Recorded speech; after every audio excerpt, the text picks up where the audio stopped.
Israel and Hamas are preparing to move towards phase two of the US-led ceasefire on Gaza. There's still a lot of uncertainty, but if the agreement holds, it could bring to an end Israel's genocidal war on the Strip, one that has killed more than 70,000 Palestinians. So how much room is there for optimism? Well, let's take a look at how phase one panned out. The first stage was based upon the 20-point peace plan that US President Donald Trump published in September. It promised Israel would halt its attacks on Gaza, pull back its troops, and allow in the aid it was widely accused of withholding. On top of that, Israel was committed to exchanging hundreds of Palestinian detainees for the remaining captives still held in Gaza after the Hamas-led incursion into Israel of October 7, 2023.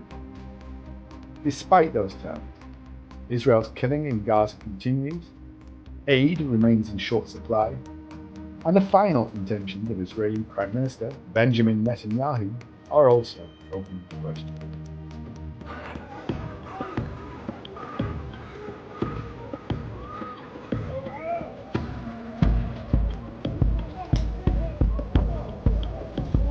Israel has killed more than 350 people since the ceasefire came into effect on October 10th. As recently as last week, it killed 5 people when it struck a camp for the displaced people, Al-Mawasi, near Khan Yunis. Aid agencies say the limited supplies Israel is allowing into Gaza don't come close to meeting the needs of a population worn down by famine, as they try to survive the cold and wet winter weather. There were supposed to be 600 trucks a day. Hardly a third of that is being delivered. Nutritious food, proper tents, and more robust shelters are a priority. But much of the aid that's arriving comes in the form of commercial goods. So, with all the failures seen in phase one, can phase two of the ceasefire deliver on what it promises? Firstly, an actual ceasefire.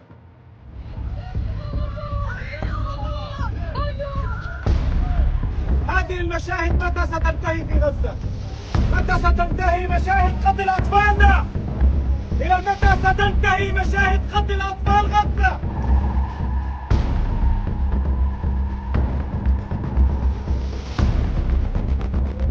Will the people of Gaza finally see an end to the almost daily attacks that continue to kill so many?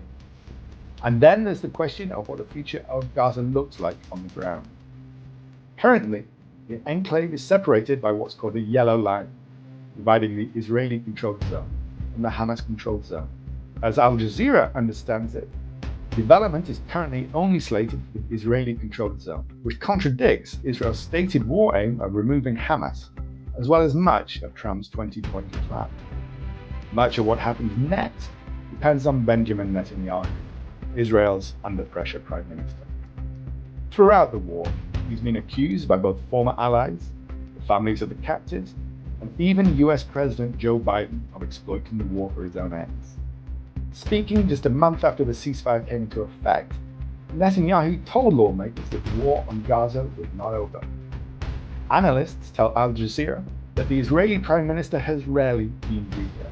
He's mired in a corruption trial, beholden to extreme right-wing coalition partners that are propping up his government and continually threatening to topple it. Netanyahu has a lot of people to please, and none of them are Palestinians in Gaza. The outcome of the negotiations will have major consequences for what remains of Gaza's pre-war population, 2.2 million men, women, and children. The vast majority displaced, cold, and hungry, and all eyeing a less than certain future.